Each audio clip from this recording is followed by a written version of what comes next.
Bonjour depuis chez vous et bienvenue au CSC Talk Show.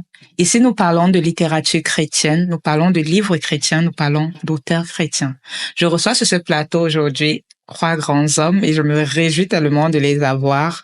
Nous allons parler du livre Un mariage réussi, chef-d'œuvre du mari du professeur Zacharias Stanifumum. Bonsoir à vous et bienvenue sur le plateau de CSC Talk Show. Bonsoir. Est-ce que vous pouvez vous présenter de manière très brève, si c'est possible? Alors, je suis Edmond Gambi, spécialiste du montage dans les ascenseurs et les transports verticaux. Bienvenue sur ce plateau. Moi, je suis Chalmin Moko, architecte et chrétien. Bienvenue, Chalmin.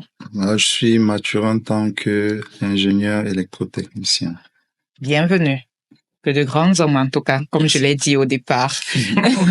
Vous êtes tous mariés ou bien il y a un célibataire, un fiancé, un couple? Non, marié pour moi. Ça tombe très bien. Nous abordons le livre, comme j'ai dit tout à l'heure, chef-d'œuvre du mari du professeur Zacharias Stanifumum. Comment était la lecture pour vous? Est-ce que c'était une lecture légère ou difficile ou assez accessible? Pour ma part, je dirais que la lecture en soi du livre va de soi. C'est un petit livre, facile à lire, mais le livre est plein d'enseignements, plein de révélations pour moi, car il y a des choses qui là étaient nouvelles pour moi. D'accord. Et oui, ces choses-là pourraient donc être difficiles à mettre en pratique, mais la lecture en soi du livre a été facile. D'accord. Et vous, Chalmin? Oui, moi, je dois dire quand même que c'était pas si aisé. Oui, les concepts, l'approche de l'auteur concernant un certain nombre de points, concernant le rôle de l'homme dans le mariage, c'était assez nouveau pour moi. D'accord. Déjà, j'ai grandi dans un contexte africain, j'ai évolué dans un contexte occidental, et voilà, que ce soit dans l'un comme dans l'autre, les rôles sont assez différents de ce que l'auteur nous décrit comme étant le rôle par excellence, selon Dieu, du moins, de l'homme dans le mariage. Pour moi, oui, la lecture, elle a été rapide, elle a été facile, mais il s'est posé un problème. Avec la lecture, est venue très rapidement la remise en cause et puis l'implémentation, c'est-à-dire la mise en pratique de ce que j'ai lu. J'ai été bouleversé par 2 aspects du livre. Peut-être qu'on reviendra dessus. Bien sûr, dans quelques instants. Et ça a été, pour moi, ça fait de ma lecture une lecture, j'allais dire, révélatrice et lourde. Lourde? Oui. D'accord. Est-ce à dire que vos rôles en tant qu'époux ont changé ou ont été influencés par la lecture de ce livre? Bon, pour ma part, oui, changé, influencé, certainement. Okay. Parce que, comme je le disais d'entrée de jeu, ayant grandi dans un contexte africain où l'homme est généralement perçu comme le chef, le roi, il doit être honoré par sa femme, et évoluant dans un contexte occidental où l'homme est considéré comme un partenaire de la femme à égal, donc ils doivent réussir ou échouer avec du moins la responsabilité est partagée. Oui, donc pour moi ça a remis en question tous ces concepts-là. Oui, en refocalisant le rôle de l'homme comme le responsable et l'unique responsable du foyer. On y reviendra dans quelques instants. Oui, pour ma part également, c'était à peu près dans le même sens que Chalmin. Le fait parce que moi j'étais un peu libéraliste dans le sens où je croyais que c'est chacun qui est responsable à part égale. Donc s'il y a quelque chose, si ça échoue, elle comme moi nous sommes responsables. Mais là je me rendais compte qu'en fait si ça échouait, j'étais le responsable, comme le seul responsable justement. Et également, si ça réussissait, donc je suis celui-là qui pourrait l'amener à réussir en réalité. Et je pense que c'est l'un des clous, j'allais dire, marquants du livre. Mais moi, j'ai été également, j'ai été secoué par un autre aspect de la chose, c'est que je me rends compte que l'auteur ici, il te fait comprendre que tu es presque, j'allais dire, entre guillemets, le créateur, n'est-ce pas, de l'état de ton mariage. C'est-à-dire qu'on se marie et on a peut-être un rêve à suivre, on a des choses à suivre, mais que tout ce qui advient, tout ce qui survient dans ton mariage est en quelque sorte une de tes créations. C'est-à-dire que tu fais partie de la machine créatrice du mariage que tu as. Et ça c'est un aspect que j'ai découvert dans le livre, et ça a été effrayant. Parce que il faut le dire, moi je me suis marié, mais je ne pense pas que j'aurais eu la même perspective sur le mariage si on m'avait donné, je veux dire, ces clés. Et voilà l'une des choses qui m'a également, voilà pourquoi j'ai dit la lecture pour moi elle a été révélatrice et elle a été lourde. Parce que du coup, on se pose la question de savoir, ça fait beaucoup. Ça fait beaucoup. Qu'est-ce qui fait beaucoup? Les rôles à jouer? Parce qu'on va revenir directement sur les rôles que l'homme a joués dans son foyer. L'auteur dit que l'homme est sacrificateur de son foyer. L'auteur dit que l'homme est le prophète de son foyer et que l'homme est le roi de son foyer. Est-ce que vous pouvez spécifier, expliquer les différents rôles? Je vais peut-être, je me lance parce que j'étais déjà dans la lancée. Bien sûr. Alors, justement, l'auteur dit que l'homme est il est prophète, n'est-ce pas, dans son foyer. Et quand on parle de prophétie, on est en train de parler ici des choses à venir. Et justement, ça veut dire que on se marie aujourd'hui, mais on construit entre guillemets le futur, n'est-ce pas, à travers les différentes prophéties que l'on amène. Et j'entends par prophétie. Quand on marche avec Dieu, on a une mission, on a un but à atteindre, et ce but-là, puisqu'on le partage avec sa femme, alors on l'élabore, on l'échelonne, n'est-ce pas, selon nos prières, selon nos pensées, selon nos vœux, selon du moins le but que nous voulons atteindre, on se définit une espèce de programme, et ce programme-là, étape par étape, on le partage avec sa femme, on dit où on veut aller, on dit ce qu'on veut faire. Donc c'est dans ce sens-là que je vois la première partie de la prophétie. Mais il y a une autre partie de la prophétie parce que on peut avoir une femme qui ne comprend pas où on veut aller, ou qui a une nature difficile, on va dire ça comme ça. Il y a un autre aspect de la prophétie que je vois en celui-là, c'est la capacité de dépasser, n'est-ce pas, sa difficulté, d'aller au-delà de sa difficulté et de pouvoir se projeter en elle, n'est-ce pas, un être que Dieu aime et un être que Dieu associe à moi pour accomplir ce but que je suis en train de viser, c'est-à-dire ne plus me limiter à, entre guillemets, sa difficulté, sa tétutesse, par exemple, je vais prendre le cas, aller au-delà de sa tétutesse pour se dire c'est un instrument de travail pour pouvoir atteindre un certain but. Donc là, avoir les pensées qui sied, la prière qui sied, la vision qui sied, j'allais même dire, la patience qui sied et tout ce qui va avec pour que, n'est-ce pas, le but soit atteint. Et ça, c'est un aspect que j'ai aussi découvert dans le livre. Ok, moi je voudrais rebondir sur ce que Edmond est en train de dire pour ramener même cela de façon terre à terre.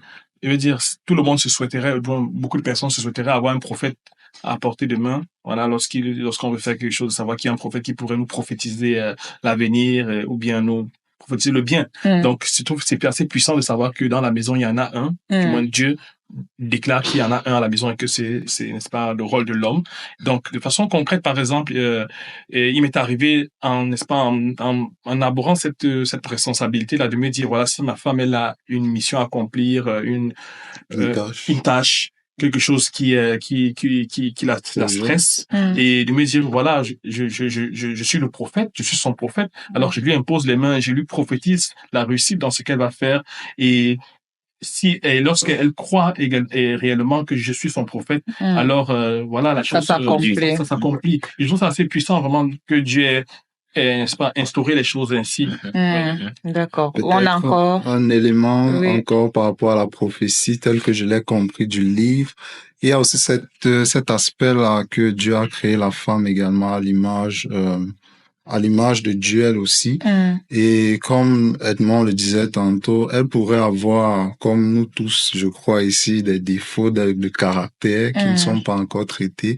Et par sa parole et par sa recherche de Dieu, l'homme devrait donc être capable de regarder cette femme-là, non pas en fonction du caractère qu'il voit là, qui est ici, mais prophétiser ce que Dieu dit qu'elle est, et au travers de cela, une nouvelle personne émergerait de cette femme, elle deviendrait quelqu'un de meilleur, quelqu'un tout à fait transformé juste au travers de ce que l'homme dans son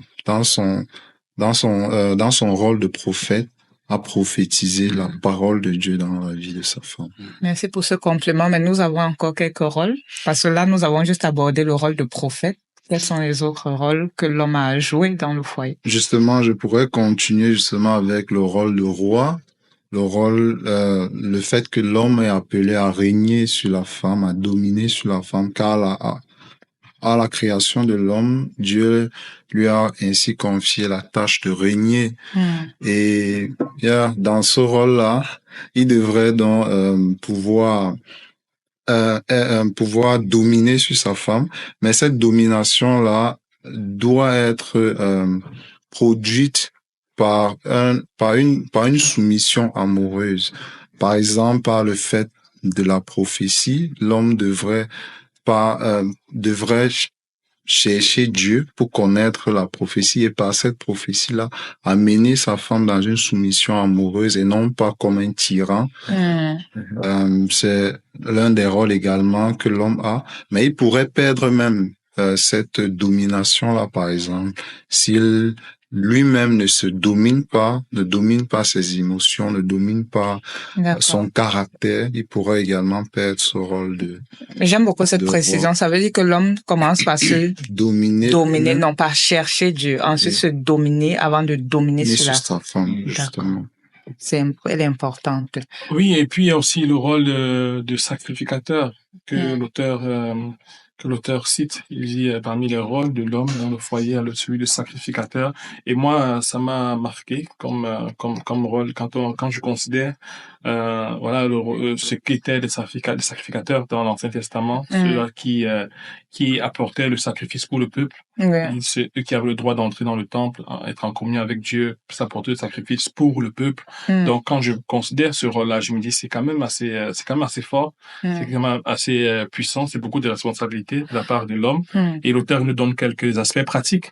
Par exemple, dans le cadre que cela pourrait se faire pendant la prière, par le jeûne, lorsque on voudrait voir, par exemple, s'accomplir dans la vie de nos femmes des choses précises, on devrait aller chercher ces choses-là, lutter pour ces choses-là dans la prière et dans le jeûne, et que c'est ça, n'est-ce pas, le rôle du sacrificateur, selon l'auteur.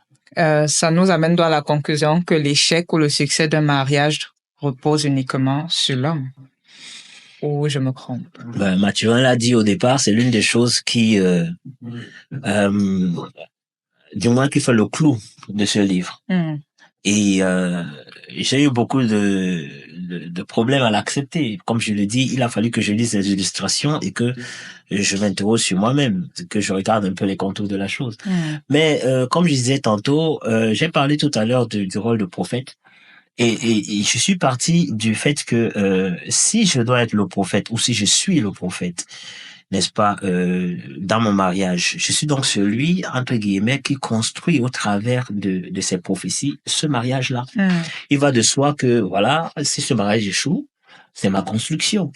Donc, je suis le seul responsable, n'est-ce pas, du résultat. Et c'est pas quelque chose de simple à assumer. Mais en pensant et en réfléchissant sur, n'est-ce pas, les données et les différentes illustrations de l'auteur, j'en suis arrivé à la conclusion que c'est vrai. Difficilement, la pilule elle a été très, très, très amère, mais elle a quand même été avalée. Pour ma part également, je suis d'avis, car lorsque on se demanderait, nous sommes là pour le mariage, et selon Dieu, le mariage vient du fait qu'un homme qui cherche Dieu trouve un appel à sa vie et cherche une femme pour l'aider.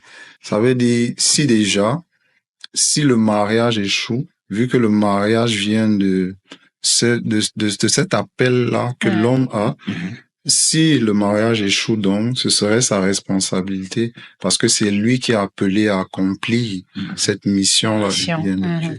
Il a reçu de Dieu. Bon, pour ma part, voilà, même si j'admets sans aucun doute la responsabilité de l'homme dans le mariage, la responsabilité au niveau du succès, au niveau des échecs. Parce que si je dois faire le parallèle avec une entreprise, je dirais un chef d'entreprise ne dirait pas que voilà la société est tombée en faillite à cause de X ou Y employés. Voilà, les embauches, c'est qui est le chef à bord, donc c'est sa responsabilité. Mais voilà, je dois dire que c'est assez. Je suis encore à bonne école pour assimiler vraiment cette responsabilité totale là. Parce que quand on dit échec, personne n'aime l'échec. Personne n'aime l'échec. Donc, pour moi, je dois dire que certes, je l'admets. Il y a aussi la réussite, c'est vrai. Certes, je l'admets, mais je suis encore en train de grandir dans le concept. Non, mais moi, je voulais dire quelque chose par rapport à ce qu'il dit, Charmaine.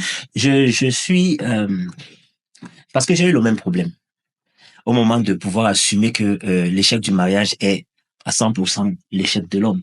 J'ai eu le même problème. Alors, je me suis demandé si c'est à 100% l'échec de l'homme, où est la responsabilité de mon épouse? Parce qu'il peut s'avérer que, voilà, qu'elle fasse mal les choses, peut-être parce qu'elle est maladroite, je ne sais pas, mais j'ai compris à la fin que c'est pas que les femmes sont dédouanées ou alors je voulais poser la question, en effet, je voulais demander si ça déresponsabilise complètement les femmes. Si tout repose sur les épaules de l'homme, alors en tant que femme, je n'ai plus besoin de rien faire. C'est le thème que je cherchais parce que j'ai eu l'impression que justement que dans ce qu'il a dit, les femmes j'ai eu exactement la même impression que toi. Non, mais moi je pense que la femme, c'est pas que elle est déresponsabilisée. Moi je pense que tout au contraire, si la femme est l'aide convenable que l'homme a reçu pour pouvoir aller au bout du but qui lui a été fixé par Dieu, l'échec de l'homme est forcément l'échec de la femme. Elle doit se sentir inclue dans l'échec de son mari. Elle est intrinsèque à l'échec de son mari. On est dans un bateau, si le bateau coule, nous coulons tous ensemble. Mais c'est toi le pilote. Je suis le pilote, mais elle n'a pas sa vie sauve. Nous avons toutes nos vies qui vont à l'eau. Mais dans cet exemple, elle serait une victime du mauvais pilotage. Non, mais tout à fait. C'est pour ça que j'en suis le responsable principal. Mais je comprends que ça ne peut pas la laisser à 37. Ça veut dire que cet échec, j'en suis le responsable, mais elle coule avec moi. Donc, elle peut pas être à 37. Elle doit se sentir aussi partisante, n'est-ce pas? Du moins, tout au moins, j'allais dire, elle encaisse les conséquences de cet échec avec moi. Peut-être je prendrais son exemple, comme il a parlé de bateau. Dans un bateau, la plupart des fois, nous avons un capitaine de bord. Voilà. Et on l'appelle comment? Les matelots. Un matelot, ou bien un adjoint au capitaine. Même dans les avions, c'est pareil. Il y a un pilote, un copilote. C'est ça. Mais il y a un pilote principal. C'est lui qui est responsable du vol et l'adjoint l'assiste. Et dans le cas du mariage également, la femme, elle est l'aide de l'homme. C'est l'homme qui définit, c'est l'homme qui reçoit de Dieu et qui sait là où on va. Et si donc, ne sachant pas où il va échouer forcément, ou encore là, si la femme qu'il a, je crois la question c'est de savoir si elles sont dédouanées. Je crois que dans le cas d'un avion, le copilote a des tâches qui lui sont assignées. Ça veut dire que lui également, il a un certain nombre de responsabilités. Dans le mariage également, la femme a des responsabilités qui ne sont pas moindres. Mais la responsabilité de la réussite du mariage sont d'abord sur l'homme. Elle a ces différentes responsabilités qui lui incombent, mais l'homme doit d'abord jouer ce rôle-là, d'amener le but, d'amener tout ce qu'il faut pour que ça fonctionne et pour qu'elle-même se sente même à l'aise pour l'exécution de tout ce dont elle a fait. Car si également elle se sent mal à l'aise parce que c'est lui qui crée le cadre, comme Edmond l'a dit, elle serait même empêchée pour bien l'aider. S'il ne sait pas où il va, par exemple, je crois l'auteur en parle, si un homme ne sait pas où il va, cette femme ne pourra même pas l'aider parce que elle ne saura pas comment l'aider. C'est un bon point, en tout cas, à relever. C'est un très bon point. Vous avez parlé tout au long, jusqu'ici, de l'autorité, de ce qui repose sur l'homme, de l'autorité, du fait qu'il soit roi, sacrificateur, prophète. L'homme peut-il perdre cette autorité d'une manière ou d'une autre? Je pense que tu l'as évoqué au début en parlant du rôle de roi, mais j'aimerais que nous entrions plus spécifiquement à l'intérieur pour savoir si l'homme peut perdre cette autorité d'une manière ou d'une autre. Moi, je pense que oui. Moi, je pense que l'on peut perdre cette autorité. Je pars du fait que le mariage est une institution de Dieu et que Dieu est celui qui donne, j'allais dire, les consignes. Parce qu'il y a un but qu'il a assigné à l'homme, et il donne des consignes que l'homme reproduit avec l'équipe, donc je veux dire son épouse, pour arriver à ce but-là. Et si on perd, pour moi, si la communication est coupée au niveau de Dieu et l'homme, ben on est perdu. Parce que c'est de là que vient l'information pour nous dire où est-ce qu'on va. Alors si l'homme perd, n'est-ce pas, cette source-là, qui lui donne l'information, qui lui donne des consignes pour aller au but où on voudrait qu'il aille, effectivement, il se perd. Et là, on n'a plus de direction, on n'a plus de but. Donc, dans ce sens-là, je comprends que tout homme qui rompt sa relation avec Dieu, son intimité avec Dieu, ou qui arrête de chercher Dieu, forcément va se retrouver en train de vaguer et il y a de très forts. D'ailleurs, il y a même pas de risque, c'est une certitude que il va finir par tomber dans une fosse, dans un ravin, simplement parce qu'il a perdu, n'est-ce pas, la source des directives qui l'amenaient, n'est-ce pas, à bon port. C'est comme ça que je vois, du moins. Oui, je veux dire, moi, tout à l'heure, j'évoquais le point de l'auteur à propos du rôle de l'homme comme sacrificateur. On peut voir clairement dans la Bible que il y en a qui ont perdu ce statut.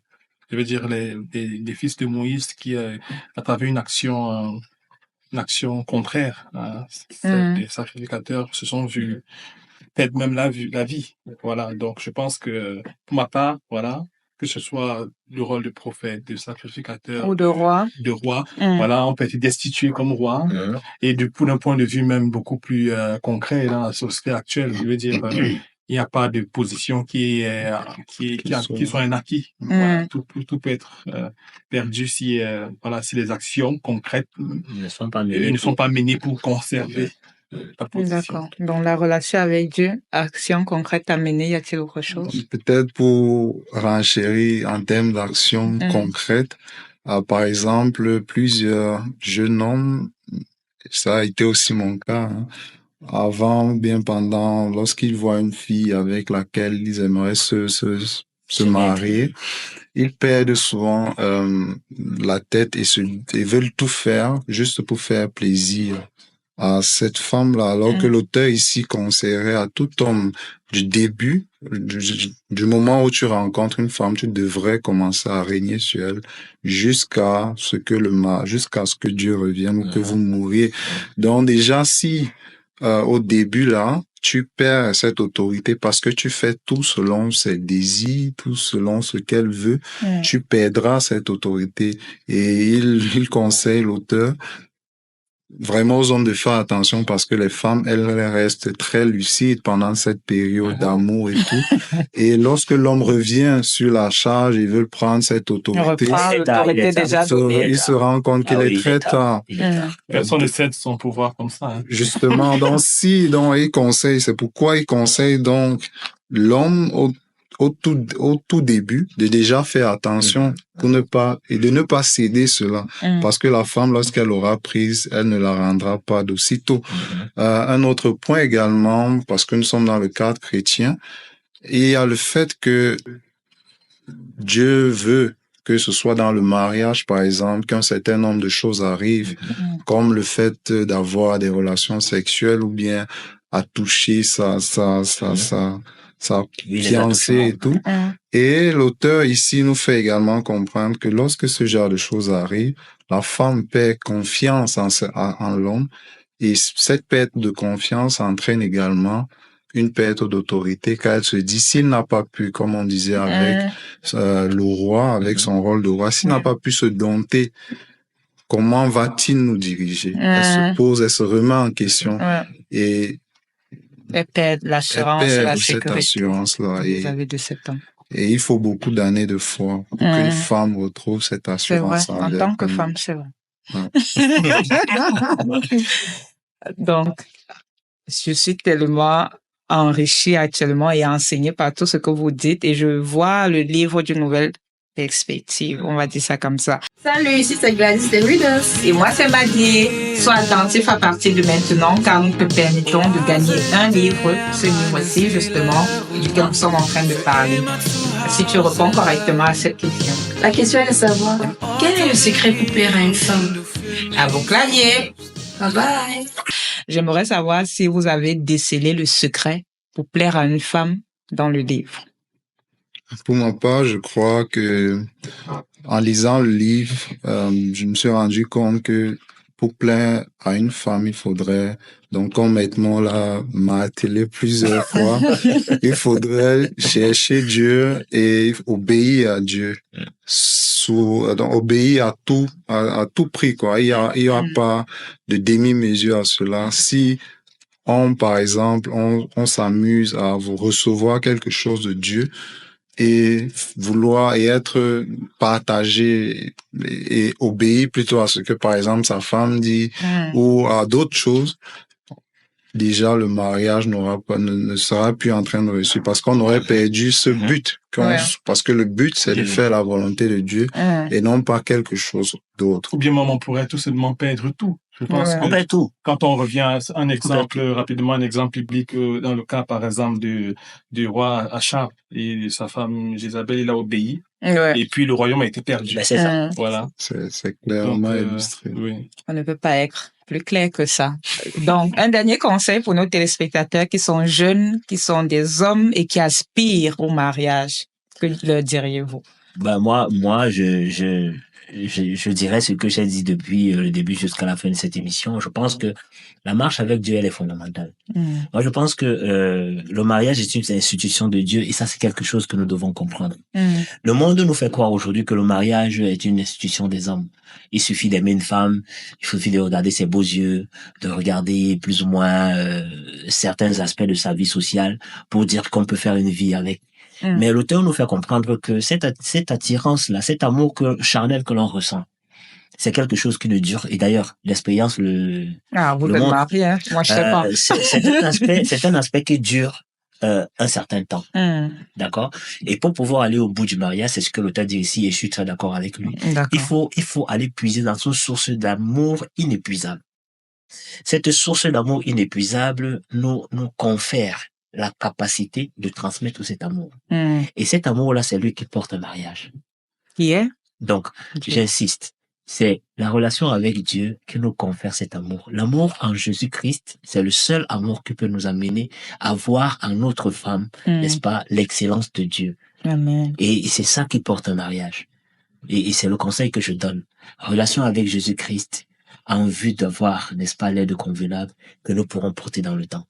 D'accord, merci beaucoup. Donc, le conseil que, pour ma part, je pourrais donner à un jeune homme qui serait en âge de se marier, ce serait de réfléchir sérieusement. Pourquoi? Parce que quand on considère le passage où Jésus enseigne les disciples sur le mariage, ces disciples-là disent à ce moment, cette parole est dure. Elle est dure. Si telle est la condition de l'homme vis-à-vis de la femme, c'est qu'il vaut mieux pour l'homme de ne pas se marier. Donc, je pense que ils ont été sages. Ceux-là, ils ont été sages. Ils ont considéré la chose et puis ils se sont dit, est-ce que ça vaut la peine? Est-ce que c'est ce que je veux? Parce qu'aujourd'hui, à la société, je déplore le fait qu'il y a une pression sociale qui exige, en quelque sorte, à chacun, les hommes, les femmes, de se marier à tout prix. Il y a une pression dans les églises. Le sujet du mariage c'est presque devenu voilà, comme c'est une guerre. Il faut se marier. Les non-mariés sont même parfois frustrés. Mais moi, je conseillerais à tout homme, tout jeune homme de réfléchir. Est-ce que c'est ce que je veux? Merci beaucoup pour ce conseil. Pour ma part, je reviendrai d'abord sur un aspect du livre qui m'a aussi beaucoup marqué. C'est l'auteur, il invite les hommes même mariés à reconnaître déjà le fait que l'amour naturel ne suffirait pas pour aimer une femme. Et comme Edmond l'a dit, il faudrait puiser cet amour auprès du Seigneur. Cet amour devrait être déversé dans nos cœurs au travers du Saint-Esprit. Et c'est cet amour surnaturel-là qui nous confère la capacité d'aimer nos femmes. Parce que de manière naturelle, on arrive très rapidement à nos limites.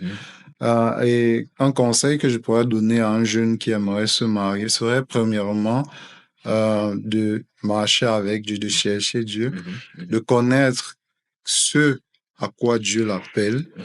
Et à travers cela, il aurait donc une base sur laquelle il pourrait mieux choisir l'aide convenable pour lui. Mais je crois également que nous sommes des hommes. Moi également, j'ai des défauts. Il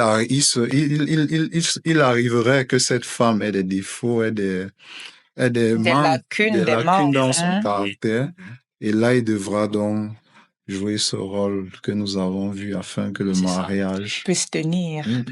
Tienne et réussisse. Nous sommes arrivés à la fin de cette émission. Nous espérons que tu as été enrichi, béni, édifié comme je l'ai été. J'espère que vous l'avez tous été aussi. Tout au long de cette table ronde. Tu peux te procurer la copie du livre Un mariage réussi, chef-d'œuvre du mari sur les différentes plateformes en ligne et nous espérons comme ça qu'il t'aidera à te préparer pour ton mariage si tu ne l'es pas encore ou alors à construire, à mieux construire ton mariage si tu l'es déjà. Que le Seigneur te bénisse.